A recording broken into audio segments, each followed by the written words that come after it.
So when we set these two roller posts, we have to make sure that we're setting outside to outside. So I've got my 11 feet set up on the outside of this post. So now when I set it over here, I'm gonna have to make sure that the outside of this post is on this side of my tape measure. So that the girth of the post, the 4 inches of the post, is gonna be sitting inside the tape measure here. So we've got all of our posts set, just the 3 that we need. 2 roller posts, our 1 catch post over here. I made marks on all the posts. So we come down, all the posts need to be 7 feet out of the ground, including the latch post, because we have barbed wire on this fence. We need to be a foot extra out of the ground for that barbed wire. So 6-foot fence plus a foot for barbed wire, 7 foot. I come off of grade 8 inches.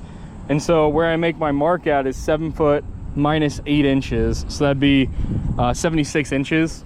So that's where my mark is at on each of these posts. So that way I can just line up that mark with the string line when I'm setting the posts, so I don't have to worry about it later. My posts are set to height.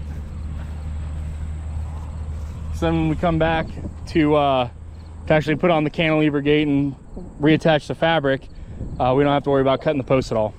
So right now I've got the rollers laid out at the posts that we're gonna have them at their roller posts. Other things that we're gonna need are wrenches, a longer level. 4 foot usually works better, but we've got a 2 foot, so that's what we're gonna use today. The nuts on our U-bolts are 15/16, so I've got a 15/16 ratcheting wrench here, and that's what we're gonna use to go ahead and put our rollers onto the post. That's how we tighten the U-bolts.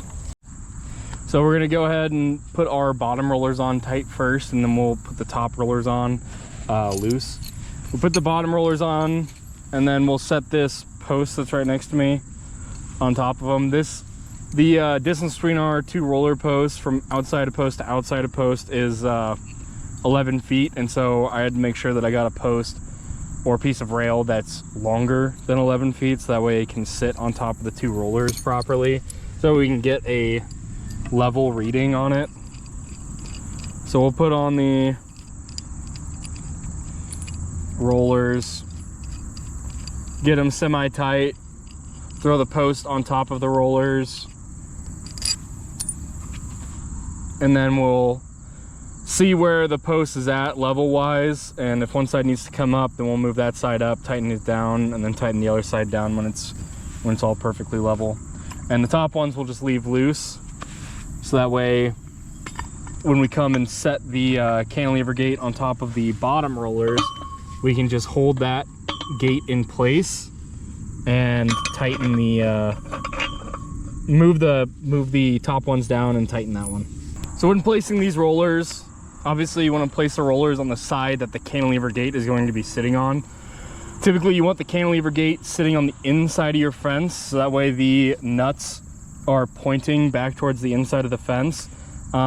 If you have the cantilever gate sitting on the outside of the fence, the nuts are going to be sitting towards the outside of the fence, and then someone can just come by and remove the rollers, and so it takes away the security aspect of even having a gate if you can just easily remove it from the outside. So you want the cantilever gate sitting on the inside, nuts facing towards the inside of the gate.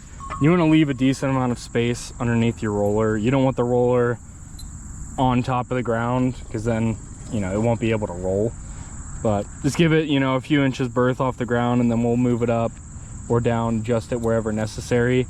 If we're looking down the line here, I can see I've got a dirt mound pretty much right in front of us, right where the cantilever gate is going to be rolling towards. So we're probably going to need to move these rollers up in order to make it so that way when we roll the cantilever gate out, it doesn't hit that pile of dirt. But these mounds are also just small mounds. We'll likely be able to just move them out of the way. But our fence does slope from up north down south, and so it slopes up slightly, and so we want these rollers up a little bit higher. That's why we have the gate rolling out this way.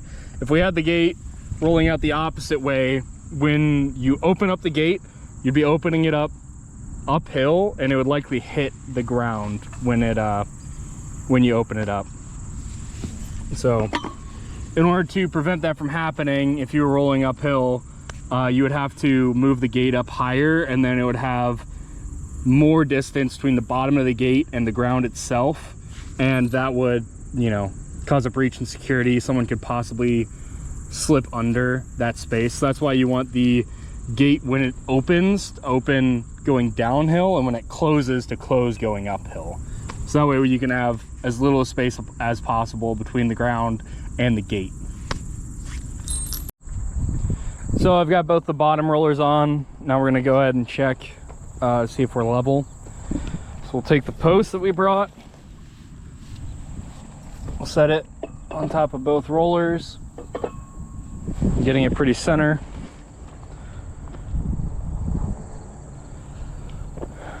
And then we'll set our level center.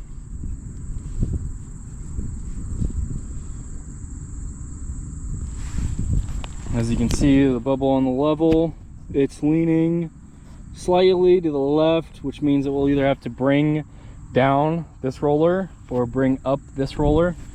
I'm probably going to bring this roller up a little bit, so that way when we put the gate on, it'll sit a little bit higher.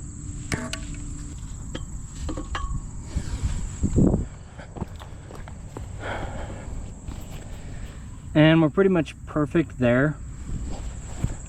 One thing we want to make sure when we do this too is make sure that our rollers are perfectly even with the post.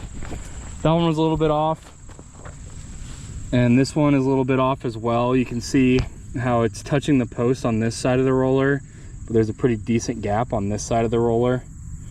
So we've got to fix that. We've got to turn this roller just a hair. So it looks like we're pretty good there. It's rolling pretty freely, not really binding up against the post there.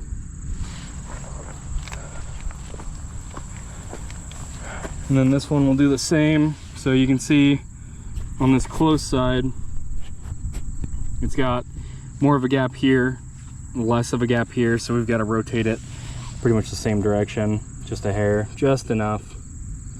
So now we can see the post is rolling pretty freely on there. Well, a little bit more. Yeah, that looks good. So before we tighten these, we're gonna go ahead and double check level. We've gotten a little bit off, just a hair. So I'm gonna move this one up, and then we'll tighten our nuts. So now that we've got our bottom rollers tightened, let's double check level. Looks like we are good. So we're gonna go ahead and throw on our top rollers. We don't have to tighten these ones all the way down. We're just gonna throw them on and kind of half tighten them, so that way we can slide them down easy. And then looking from top to bottom, you just want to try and align your roller as close as possible with the roller beneath it. I'm pretty good there. I'm pretty high up. So I'm going to go ahead and leave my roller there. I might half tighten these, that way it doesn't just like fall down or anything. So I've got my bottom rollers on and tight. I've got my top rollers on and loose.